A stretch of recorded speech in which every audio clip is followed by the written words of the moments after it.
Hi good morning. ಎಲ್ಲರೂ ಹೇಗಿದ್ದೀರಾ? ಚೆನ್ನಾಗಿದ್ದೀರಾ ಅಂತ ಭಾವಿಸಿದ್ದೀನಿ. ಗುಡ್ ಮಾರ್ನಿಂಗ್ ಎಲ್ಲರಿಗೂ. Happy new year. ಕಣ್ಣೇ ಕೂಡ ಬೆಳಗಾಗ್ತಿರ್ಲಿಲ್ಲ, ನೈಟೆಲ್ಲ ನಿದ್ದೆ ಮಾಡಿರಲಿಲ್ಲ, ಲೇಟ್ ಕೂಡ ಮಲ್ಕೊಂಡಿತ್ತು. ಎದ್ದಿದ್ದು ನೋಡಿದ್ರೆ ಆಲ್ರೆಡಿ 2:15 ಆಗೋಗಿತ್ತು. ಟೈಮ್ ಬೇರೆ ಆಗೋಗಿತ್ತು ಅಂತ ಬೇಗ ಬೇಗ ಎದ್ದು ಬೇಗ ರೆಡಿ ಆಗೋಣ ಅಂತ ರೆಡಿ ಆಗ್ತಿದೆ. ಮನೆ ಸ್ಥಿತಿ ನೋಡಿದ್ರೆ ಒಂಥರ ಆಗ್ತಿತ್ತು.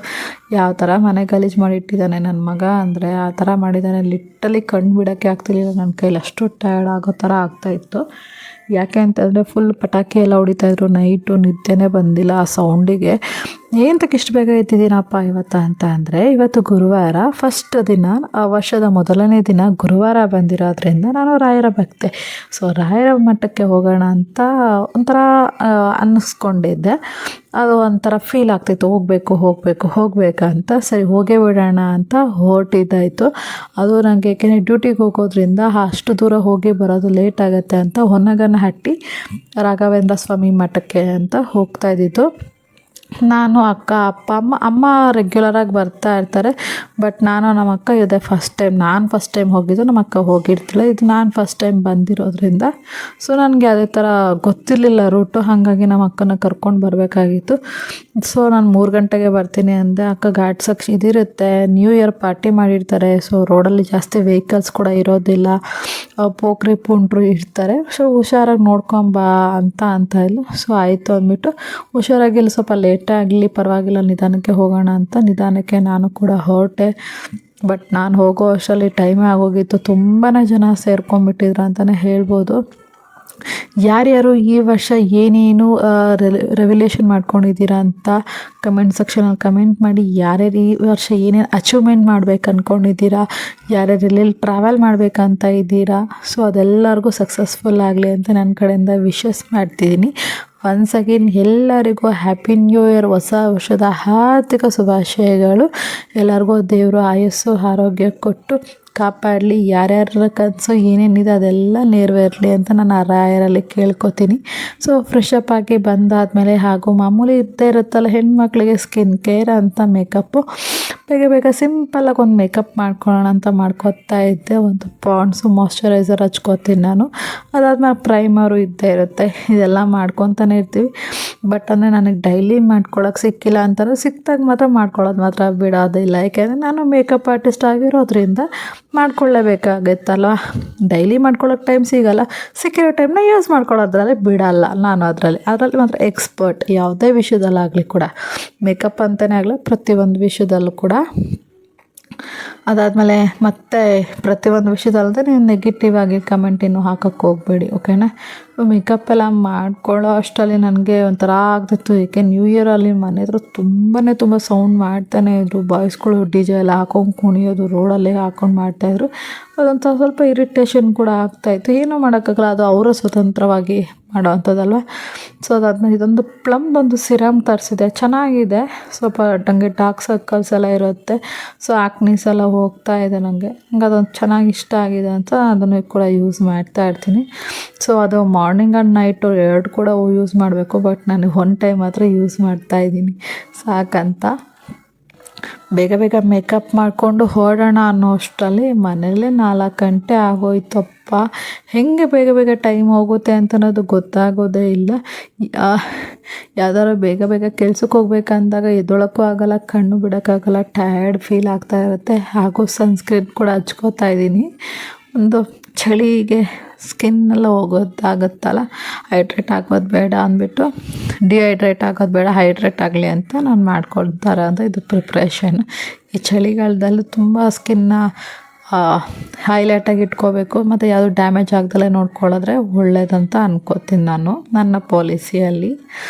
ಸೊ ಯಾರ್ಯಾರೆಲ್ಲ ಏನೇನಿಗೆ ಸಿಂಪಲಾಗಿ ಮೇಕಪ್ ಮಾಡ್ಕೋತೀರಾ ಅಂತ ಕಮೆಂಟ್ ಸೆಕ್ಷನಲ್ಲಿ ಕಮೆಂಟ್ ಮಾಡಿ. ಹಾಗೆ ಇನ್ನೂ ಒಂದು ರಿಕ್ವೆಸ್ಟು, ಯಾರ್ಯಾರಿಗೆ ಈ ಜನವರಿ ಮಂತಲ್ಲಿ ನಿಮಗೆ ಪ್ರೀ ವೆಡ್ಡಿಂಗ್ ಆಗಿರ್ಬೋದು, ವೆಡ್ಡಿಂಗ್ ಆಗಿರ್ಬೋದು, ಹಾಗೆ pre photoshoot, maternity photoshoot, baby shower ಯಾವುದೇ ಇದ್ದರೂ, ಎನಿ ಫಂಕ್ಷನ್ಸ್ ಇದ್ದರೂ ಮೇಕಪ್ಗೆ ಬೇಕಾದ್ರೆ ಕಾಂಟ್ಯಾಕ್ಟ್ ನಂಬರ್ ನಾನು ಡಿಸ್ಕ್ರಿಪ್ಷನಲ್ಲಿ ಹಾಕಿರ್ತೀನಿ. ಪ್ಲೀಸ್ ಕಾಂಟ್ಯಾಕ್ಟ್ ಮಾಡಿ.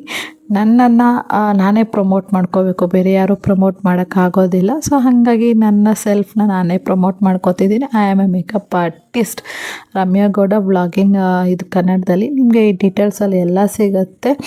ಇನ್ಸ್ಟಾಗ್ರಾಮ್ ಐ ಡಿ ಬಂದು ಗ್ಲಾಮಪೈರ್ ರಮ್ಯಾ ಗೌಡ ಅಂತ ಇದೆ. ಪ್ಲೀಸ್ ಹೋಗಿ ನೀವು ಚೆಕ್ಔಟ್ ಕೂಡ ಮಾಡ್ಬೋದು. ಇನ್ಸ್ಟಾ ಐ ಡಿ ಕೂಡ ನಿಮ್ಮಲ್ಲಿ ಹಾಕಿರ್ತೀನಿ. ಏನಿಲ್ಲ, ರೀಸನಬಲ್ ಪ್ರೈಸಲ್ಲೇ ನಾವು ಮಾಡಿಕೊಡ್ತೀವಿ. ಯಾರಿಗಾರಿಗಿನ್ನ ನಿಮಗೆ ಬೇಕಾಗಿದೆ ನನ್ನ ಡಿ ಎಮ್ ಮಾಡಿ. ನಾನು ನಿಮ್ಗೆ ಏನೇ ಡೀಟೇಲ್ಸ್ ಇದ್ದರೆ ಎನ್ಕ್ವೈರಿ ಇದ್ದರೂ ಡೈರೆಕ್ಟಾಗಿ ಮಾಡ್ಬೋದು. ನನಗೆ ಡೈರೆಕ್ಟಾಗಿ ಬರುತ್ತೆ, ಬೇರೆ ಯಾರಿಗೂ ಹೋಗೋದಿಲ್ಲ ಮೆಸೇಜ್ಗಳು. ನನ್ನ ಡೈರೆಕ್ಟಾಗಿ ನೀವು ಕಾಂಟ್ಯಾಕ್ಟ್ ಕೂಡ ಮಾಡ್ಬೋದು ಅಂತ ಹೇಳ್ತಾ ಇದ್ದೀನಿ. ಈಗಂತೂ ಮೇಕಪ್ದು ಸ್ವಲ್ಪ ಟ್ರೆಂಡ್ ಅಂತಲೇ ಹೇಳಬೇಕಾ ಏನಂತ ಹೇಳಬೇಕೋ ಗೊತ್ತಿಲ್ಲ.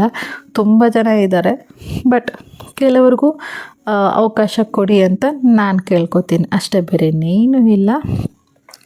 ಇದಾದಮೇಲೆ ಬೇಗ ಬೇಗ ಹೋಗಿ ಪೂಜೆಗೆಲ್ಲ ರೆಡಿ ಮಾಡ್ಕೊಳ್ಳೋಣ ಅನ್ನೋ ಅಷ್ಟರಲ್ಲಿ ನನ್ನ ಮಗ ಕೆಮ್ತಾನೆ ಇದೆ ಪಾಪ. ಅವ್ನಿಗೆ ಕೇಕ್ ಎಲ್ಲ ತಿಂದ್ಬಿಟ್ಟು ಅವ್ನಿಗೊಂಥರ ಕಫ ಥರ ಆಗಿಬಿಟ್ಟಿತ್ತು. ಏನೂ ಮಾಡೋಕ್ಕಾಗಲ್ಲ, ಮಕ್ಕಳು ತಿನ್ಬೇಕಂತಂದಾಗ ತಿನ್ನಲೇಬೇಕಂತ ಹೇಳ್ತಾರೆ, ಹಠ ಮಾಡ್ತಾನೆ. ನಾವು ಬಾಯಿ ಎಲ್ಲ ಕಟ್ಟಾಡೋಕ್ಕಾಗಲ್ಲ. ಹಂಗಾಗಿ ನಾನು ಸುಮ್ಮನೆ ಬಿಟ್ಬಿಟ್ಟಿದ್ದೀನಿ. ಅವ್ನಿಗೆ ಇಷ್ಟ ಬಂದಾಗ ಹಿಂಗೆ ಬೇಕೋ ಇರಲಿ ಅಂತ. ಅಂದರೆ ತುಂಬ ಸ್ಟ್ರಿಕ್ಟ್ ಮಾಡೋಕ್ಕೋಗಲ್ಲ. ಯಾವ್ದು ತಿನ್ಬೇಕು ಅದು ತಿನ್ನಬೇಕು, ತಿನ್ನಬಾರ್ದನ್ನ ತಿನ್ನಬಾರ್ದು ಅಷ್ಟೇ. ಅದಕ್ಕೂ ಸ್ಟಿಕ್ಕರ್ ಇಟ್ಕೊಂಡು ಕುಂಕುಮ ಇಟ್ಕೊಂಡು ಪೂಜೆ ಮಾಡೋಣ ಅಂತ ಬೇಗ ಬೇಗ ಹೋದೆ. ಪೂಜೆಗೆಲ್ಲ ರೆಡಿ ಮಾಡಿ ಇಟ್ಕೊಳ್ಳೋಣ ಅಂತ ಎಲ್ಲ ದೇವ್ರ ಸಾಮಾನೆಲ್ಲ 2 days ಬ್ಯಾಗೆ ತೊಳೆದಿದ್ರಿಂದ ದೇವ್ರ ಸಾಮಾನೇನೋ ತೊಳ್ದಂಗೆ ಇರಲಿಲ್ಲ. ಸ್ವಲ್ಪ ಒಂದು ಲಿಪ್ಸ್ಟಿಕ್, ಹೆಣ್ಮಕ್ಳಿದ್ಮೇಲೆ ಲಿಪ್ಸ್ಟಿಕ್ ಇರಲೇಬೇಕಲ್ವ. ಯಾವುದೇ ಫಂಕ್ಷನ್ ಆದರೂ, ಸಿಂಪಲ್ ಫಂಕ್ಷನ್ ಆದರೂ ಸರಿ, ಹೊರಗಡೆ ಹೋಗ್ತೀವಿ ಆದರೂ ಸರಿ, ಪಾನಿಪುರಿ ತಿನ್ನೋಕ್ಕಾದ್ರೂ ಸರಿ, ಲಿಪ್ಸ್ಟಿಕ್ ಇರಲೇಬೇಕು. ಹಾಗಾಗಿ ಲಿಪ್ಸ್ಟಿಕ್ ಕೂಡ ಸ್ವಲ್ಪ ಆ್ಯಡ್ ಮಾಡಿಕೊಂಡು ಅದಾದಮೇಲೆ 2 ಬಳೆ ಹಾಕ್ಕೊಂಡು ಹೋದೆ ಪೂಜೆ ಮಾಡೋಣ ಅಂತ. ಬೇಗ ಬೇಗ ಕ್ವಿಕ್ಕಾಗಿ, ಏಕೆಂದರೆ ಅಕ್ಕ ಕಾಲ್ ಮೇಲೆ ಕಾಲ್ ಮಾಡ್ತಾನೆ ಇದ್ಲು. ಟೈಮ್ ಬೇರೆ ಆಗೋಗಿತ್ತು ನನಗೆ. ಹಾಗಾಗಿ ನಾನು ಬೇಗ ಕ್ವಿಕ್ಕಾಗಿ ರೆಡಿ ಕೂಡ ಆಗ್ತಾಯಿದ್ದೆ. ಬಟ್ ಎಷ್ಟೇ ಕ್ವಿಕ್ಕಾಗಿ ರೆಡಿ ಆದರೂ ಕ್ವಿಕ್ಕಾಗಿ ರೆಡಿ ಆಗೋಕ್ಕೆ ಆಗ್ತಾಯಿಲ್ಲ ನನ್ನ ಕೈಲಿ. ಏನಂತ ನನಗಂತೂ ಗೊತ್ತಾಗ್ತಿಲ್ಲ. ನಿಮಗೆ ಗೊತ್ತಿರೋ ಕಮೆಂಟ್ ಸೆಕ್ಷನಲ್ಲಿ ಕಮೆಂಟ್ ಮಾಡಿ. ಎಲ್ಲರೂ ಹಿಂಗೆ, ನಾನು ಹಿಂಗೆ ಅಂತ. ನಿಜವಾಗ್ಲೂ ನನಗಂತೂ ಗೊತ್ತಾಗ್ತಿಲ್ಲ. ಅದಾದಮೇಲೆ ಬೇಗ ಹೋಗೋಣ ಅಂತ ಹೋದೆ ದೇವ್ರ ಮನೆಗೆ. ಅದು ಎಲ್ಲನೂ ರೆಡಿ ಮಾಡಿದೆ, ಬಟ್ ದೀಪ ಹಚ್ಚೋದ್ರಲ್ಲಿ ಮಾತ್ರ ನನಗಂತೂ ದೇವರು ನನಗೆ ಸತಾಯಿಸ್ತಾರ. ನಾನು ದೀಪ ಹಚ್ಚೋದ್ರಲ್ಲಿ ನನಗೆ ಗೊತ್ತಿಲ್ವ ಟೆಕ್ನಿಕ್ ಅಂತಲೇ ನನಗಂತೂ ಗೊತ್ತಿಲ್ಲ.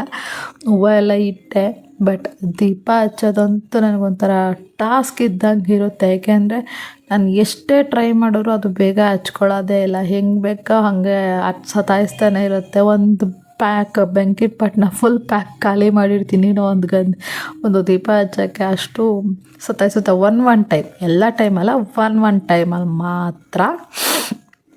ಹಾಗಾಗಿ ಏನೂ ಮಾಡೋಕ್ಕಾಗಲ್ಲ. ಸೊ ಆ ಸಿಚುವೇಷನಲ್ಲಿ ನನಗೆ ಯಾವಾಗ ಅರ್ಜೆನ್ಸಿ, ನಾನು ಬೇಗ ಹೋಗಬೇಕು, ಎಲ್ಲಾದರೂ ನನಗೆ ಸ್ವಲ್ಪ ಕೆಲಸ ಇದೆ ಅನ್ನೋ ಟೈಮಲ್ಲಿ ನನಗೆ ಆ ಥರ ಮಾಡುತ್ತೆ. ಇಲ್ಲ ನನಗೇನು ಕೆಲಸ ಇಲ್ಲ, ಮನೇಲೇ ಇದ್ದೀನಿ, ನಿಧಾನಕ್ಕೆ ಪೂಜೆ ಮಾಡೋಣ ಅಂದಾಗ ಹಚ್ಚಿದ ತಕ್ಷಣ ಹತ್ಕೊಬಿಡುತ್ತೆ ದೀಪ.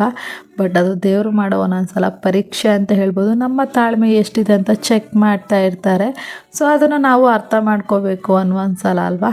ಅದನ್ನು ಅರ್ಥ ಮಾಡ್ಕೊಳ್ಳೋಣ. ಬೇಗ ಬೇಗ ಪೂಜೆ ಮಾಡಿ ಯಾರ್ಯಾರು ಇವತ್ತು ಮನೇಲಿ ಪೂಜೆ ಹೆಂಗೆ ಸೆಲೆಬ್ರೇಷನ್ ಮಾಡ್ತಾಯಿದ್ದೀರಾ, ಎಲ್ಲರೂ ಹೊರಗಡೆ ಹೋಗಿ ಯಾವ್ದಾದ್ರು ದೇವಸ್ಥಾನ ವಿಸಿಟ್ ಹೋಗ್ತಿದ್ದೀರಾ, ಹೆಂಗೆ ಏನು ಅಂತ ಕಮೆಂಟ್ ಸೆಕ್ಷನಲ್ಲಿ ಕಮೆಂಟ್ ಮಾಡಿ. ನಮಗೂ ಕೂಡ ಗೊತ್ತಾಗುತ್ತೆ ಯಾರ್ಯಾರು ಹೆಂಗೆ ನ್ಯೂ ಇಯರ್ ಸೆಲೆಬ್ರೇಷನ್ ಮಾಡ್ತಾರೆ, ನನ್ನ ಥರನೇ ಸೆಲೆಬ್ರೇಷನ್ ಮಾಡ್ತಾರಾ, ಇಲ್ಲ ಎಲ್ಲಾದರೂ ಅಕೇಶನ್ ಥರ ಹೋಗಿ ಈ ದೇವಸ್ಥಾನ ಆ ದೇವಸ್ಥಾನ ಅಂತ ಯಾವುದಾದ್ರೂ ಟ್ರಿಪ್ ಮಾಡಿ ಆ ಥರ ನೋಡ್ತಾರಾ ಅಂತ ನಮಗೂ ಗೊತ್ತಾಗುತ್ತೆ ಅಲ್ವಾ. ಬರೀ ನೀವೇ ನೋಡಿದ್ರೆ ಹೇಗೆ, ನಾವು ತಿಳ್ಕೊಬೇಕಲ್ವ ನಿಮ್ಮ ಬಗ್ಗೆ. ಮನೆ ಒಳಗಡೆ ಎಲ್ಲ ರೆಡಿ ಮಾಡಿ ಇಟ್ಬಿಟ್ಟು ಈಚೆಗಡೆ ಬಂದೆ ಹೊಸ್ಲಿಗೆಲ್ಲ ರೆಡಿ ಮಾಡೋಣ ಅಂತ. ಬಟ್ ನನಗಿಲ್ಲಿ ಹೊಸ್ಲು ರೆಡಿ ಮಾಡೋಕ್ಕೆ ಏನಪ್ಪ ನಮ್ಮ ಮನೇಲಿ ಕಾರಣ ಅಂತ ಅಂದರೆ, ನನಗಿರೋದು ಅದು ಬಿಸ್ಕೆಟ್ ಕಲರ್ ಪೈಂಟ್ ಹೊಡ್ತಿರೋದ್ರಿಂದ ನಾನು ಏನೇ ಅರ್ಶಿನ ಕುಂಕುಮ ಏನೇ ಇಟ್ಟರು ಯಾವುದಕ್ಕೆ ಹಚ್ಕೊಳ್ಳಲ್ಲ. ಹಂಗೆ ವೈಟ್ ರಂಗೋಲೆ ಬಿಟ್ಟರು ಅದ್ರ ಮೇಲೆ ಏನೋ ಅಂದರೆ ಏನೂ ಕಾಣೋಕ್ಕೋಗಲ್ಲ. ಸೊ ಹಂಗಾಗಿ ನಾನು ಅದ್ರ ಹೊಸ್ಲು ಮೇಲೆ ಜಾಸ್ತಿ ರಂಗೋಲೆ ಬಿಡೋಕ್ಕಂತೂ ಹೋಗೋದೇ ಇಲ್ಲ. ಫಸ್ಟ್ ಆಫ್ ಆಲು ನನಗೆ ಎಷ್ಟು ಸಿಂಪಲ್ ಆಗಬೇಕೋ ನಂಗೆ ಅಷ್ಟೇ ಸಿಂಪಲ್ಲು. ತುಂಬ ಎಲ್ಲರೂ ಬಿಡೋ ಥರ ಒಬ್ಬೊಬ್ಬರು ತುಂಬ ಲಕ್ಷಣವಾಗಿ ಮನೆ ಮುಂದೆ ದೊಡ್ಡದಾಗಿ ದೊಡ್ಡದಾಗಿ ಪುಟ್ಟದಾಗಿ ರಂಗೋಲಿ ಥರ ಮಾಡೋದು ಅದೆಲ್ಲ ಬರುತ್ತೆ. ಬಟ್ ನಂಗೆ ಅಷ್ಟು ರಂಗೋಲಿಯಲ್ಲಿ ಟೆಕ್ನಿಕ್ ಅಂತೂ ನನಗಂತೂ ಗೊತ್ತಿಲ್ಲ, ಅಷ್ಟು ಸೀನಿಯರ್ಸು ನಾನಲ್ಲ. ನನಗೇನು ಬರುತ್ತೋ ನಾನು ಅದನ್ನು ಬಿಡೋಕ್ಕೆ ನಾನು ಟ್ರೈ ಮಾಡ್ತೀನಿ. ನನಗೆ ಎಷ್ಟು ಬರುತ್ತೋ ಅಷ್ಟು ಸಿಂಪಲಾಗಿ ಮಾಡ್ತೀನಿ. ಅಂದರೆ ಮನೆ ಮುಂದೆ ರಂಗೋಲಿ ಇರೋ ಹಿಂಗೆ ಬಿಡಬೇಕು, ಒಂದು ಪುಟ್ಟದಾಗಿ ಒಂದು ಚೊಕ್ಕವಾಗಿ ಆ ಥರ ಬಿಡೋಕ್ಕೆ ನಾನು ಟ್ರೈ ಮಾಡ್ತೀನಿ. ಅಷ್ಟು ಬಿಟ್ಟರೆ ದೊಡ್ಡದಾಗಿ ಎಳೆ ಎಳೆ ರಂಗೋಲಿ, 4 ಎಳೆ 6 ಎಳೆ ರಂಗೋಲಿ ಅದೆಲ್ಲ ನನಗೆ ಬರೋದೇ ಇಲ್ಲ. ಪುಟ್ಟದಾಗಿ ಲಕ್ಷಣವಾಗಿ ಬಿಡೋವಂಥ ರಂಗೋಲಿ ಮಾತ್ರ ಬರುತ್ತೆ ನನಗೆ ಅಷ್ಟೇ. ಅದು ಮಾತ್ರ ರೆಗ್ಯುಲರಾಗಿ ಅದೇ ಬಿಟ್ಕೊಳ್ತಾ ಹೋಗ್ತಾ ಇರ್ತೀನಿ ಅಷ್ಟೇ, ಯಾವುದೇ ಜಾಸ್ತಿ ಬಿಡೋಕ್ಕೆ ಹೋಗೋಲ್ಲ. ನೋಡಿ ಇವಾಗ ಒಂದು ಸಲ ಬಿಡ್ತಾಯಿದ್ದೀನಿ, ಬಿಟ್ಬಿಟ್ಟು ಅದು ಇಷ್ಟನೇ ಆಗಲಿಲ್ಲ, ಮತ್ತೆ ಅದನ್ನು ಹೊಡೆಸ್ಬಿಡ್ತೀನಿ ನಾನು. ಅದೇನೋ ಒಂದು ಸಲ ನಂಗೆ ಅದು ಬಿಟ್ಟು ಇಷ್ಟ ಆಗಿಲ್ಲ ಅಂತಲೇ ನಂಗೆ ಅದು ಅಡಿಸ್ಬಿಡ್ಬೇಕು. ನಂಗೆ ಅಡಿಸ್ಬಿಟ್ಟು ಮತ್ತೆ ಬೇರೆ ರಂಗೋಲಿ ಎಷ್ಟೊತ್ತಾದ್ರೂ ಬರಲಿ, 10 ಸಲ ಅಲ್ಲ 15 ಸಲ ನಾನು ಅಳಿಸಿ ಬರಿತೀನಿ. ಬಟ್ ನಂಗೆ ಅದು ಸ್ಯಾಟಿಸ್ಫ್ಯಾಕ್ಷನ್ ಆಗ್ಬೇಕಾದ್ರೆ ನಾನು ರಂಗೋಲಿ ಬಿಟ್ಟಿರೋದು ಓಕೆ ಚೆನ್ನಾಗಿದೆ ಅಂತ ನನಗನ್ನಿಸ್ಬೇಕು. ಬೇರೆಯವ್ರಿಗೆ ಅನಿಸುತ್ತಾ ಇಲ್ವೋ ಗೊತ್ತಿಲ್ಲ, ಬಟ್ ನನಗನ್ನಿಸ್ಬೇಕು ಅಷ್ಟೇ. ಯಾಕೆ ನಾನು ಬಿಡೋದಲ್ವಾ, ಸೊ ನಮಗೆ ಅದು ಸ್ಯಾಟಿಸ್ಫ್ಯಾಕ್ಷನ್ ಇರಬೇಕಲ್ವ. ಸೊ ಹಾಗಾಗಿ ಇದು ಓಬಿರಾಯಿಂದು ಡಿಸೈನು. ಸೊ ಏನು ಮಾಡೋಕ್ಕಾಗಲ್ಲ, ನಾವು ಹಳುಬ್ರೆ. ಸೊ ರಂಗೋಲಿ ಹೊಸದು ಮಾಡೋಕ್ಕಾಗಲ್ಲ, ಹೊಸ ರಂಗೋಲಿಗಳು ಬರುತ್ತೆ, ಬಟ್ ನಾನಿನ್ನೂ ಅಪ್ಡೇಟ್ ಆಗಿಲ್ಲ ಅಷ್ಟೇ. ಇದನ್ನು ರಂಗೋಲಿ ಎಲ್ಲ ಬಿಟ್ಟು ಬೇಗ ಬೇಗ ಪೂಜೆ ಮಾಡಿ ಓಡೋಣ ಅಂತಿದೆ. ಅಕ್ಕ ಕಾಲ್ ಮೇಲೆ ಕಾಲ್ ಮಾಡ್ತಾನೆ ಇದ್ಲು ಬ್ಯಾಕ್ ಟು ಬ್ಯಾಕು. ಸೊ ಅವಳಿಗೆ ಆಲ್ರೆಡಿ ನಾನು ಪೂಜೆ ಮಾಡ್ತಾಯಿದ್ದೀನಿ ಅಂತ ಸುಳ್ಳು ಹೇಳಿಬಿಟ್ಟು ರಂಗೋಲಿ ಬಿಟ್ಕೊಂಡು ಕೂತಿದ್ದೆ ನಾನು. ಇದೊಂದು ಎಲ್ಲರಿಗೂ ಗೊತ್ತೇ ಇರುತ್ತೆ, 7ರಿಂದ 4 ಚುಕ್ಕೆ ರಂಗೋಲಿ. ಸೊ ಯಾರ್ಯಾರು ಈ ರಂಗೋಲಿ ಬಿಡಿಸ್ತೀರಾ, ನಿಮಗೂ ಲೈಕ್ ಇದೆ, ಬೇಗ ಕಲಿಬೋದು ರಂಗೋಲಿ. ಇಲ್ಲಿ ಇದೊಂದು ರಂಗೋಲಿ ಬೇಗ ಕಲಿಬೋದು ಅಷ್ಟೇ ನನಗೆ ಟ್ರಿಕ್ಕಲ್ಲಿ ಗೊತ್ತಿರೋ ಅಂಥದ್ದು. ಅದು ಬಿಟ್ಟರೆ ಬೇರೆ ಇದು ಯಾವುದು ಗೊತ್ತಿಲ್ಲ. ಓಕೆ, ಮತ್ತು ಎಲ್ಲರೂ ಏನೇನು ಮಾಡ್ತಾಯಿದ್ದೀರಾ, ಹೆಂಗೆ ರಂಗೋಲಿ ಡಿಸೈನ್ಗಳು ಯಾರ್ಯಾರು ಹೆಂಗೆ ಬಿಡ್ತೀರಾ ಅಂತ ಕಮೆಂಟ್ ಸೆಕ್ಷನ್ ಕಮೆಂಟ್ ಮಾಡಿ. ಎಲ್ಲನೂ ಕಮೆಂಟ್ ಮಾಡಿ ನೋಡುವ ಯಾರ್ಯಾರು ಏನೇನು ಕಮೆಂಟ್ ಮಾಡ್ತೀರಾ ಅಂತ. ಬಟ್ ನನ್ನ ಕಮೆಂಟ್ ಬಾಕ್ಸಲ್ಲಿ ಜಾಸ್ತಿ ಕಮೆಂಟ್ಸ್ ಅಂತೂ ಬರೋದಿಲ್ಲ. ಸೊ ನಾನು ಅಬ್ಸರ್ವ್ ಮಾಡ್ದಂಗೆ ನೋಡುವ, ಈ ವರ್ಷ ಒಂದು ಏನೋ ಅಚೀವ್ಮೆಂಟ್ ಮಾಡಬೇಕಂತ ನಾನು ಅಂದ್ಕೊಂಡಿದ್ದೀನಿ. ನೋಡೋಣ ಯಾರ್ಯಾರು ಹೆಂಗೆ ಸಪೋರ್ಟ್ ಮಾಡ್ತಾರೆ. ನಾನು ನಿಮ್ಮ ನಂಬಿ ಒಂದು ಚಾನಲ್ನ ಹಂಗೆ ಗ್ರೋತ್ ಮಾಡಬೇಕಂತ ನಾನು ಆಸೆ ಪಟ್ಟಿದ್ದೀನಿ. ಬಟ್ ಇಷ್ಟು ದಿನ ನಾನು ಅದನ್ನು ನೆಗ್ಲೆನ್ಸಿ ಮಾಡಿದ್ದೆ, ಬಟ್ ಇವಾಗ ಹಂಗೆ ಮಾಡಬಾರ್ದು. ಸೊ ಇದನ್ನು ನಾನೊಂದು ಇದಾಗಿ ತೊಗೋಬೇಕು, ಚಾಲೆಂಜಾಗಿ ತೊಗೋಬೇಕಂತ ನಾನು ಮಾಡ್ತಿರೋ ಅಂಥ ನನಗೆ ಒಂದು ಚಾಲೆಂಜ್.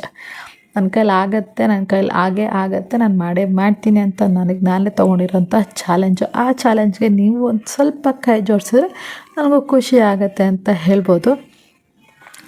ಬಾಗಿಲಿಗೆಲ್ಲ ರಂಗೋಲಿ ಬಿಟ್ಟು ತುಳಸಿ ಮುಂದೆ ಹೋಗಿ ರಂಗೋಲಿ ಬಿಟ್ಟೆ, ದೀಪ ಇಡೋಣ ಅಂತ ಹೋದೆ. ಬಟ್ ಗಾಳಿಗೆ ತುಂಬ ದೀಪನೂ ಇಡೋಕ್ಕಾಗ್ತಿಲ್ಲ, ಅದು ಉರಿಯೋದು ಇಲ್ಲ ಅಂತ ಗೊತ್ತಾಯಿತು.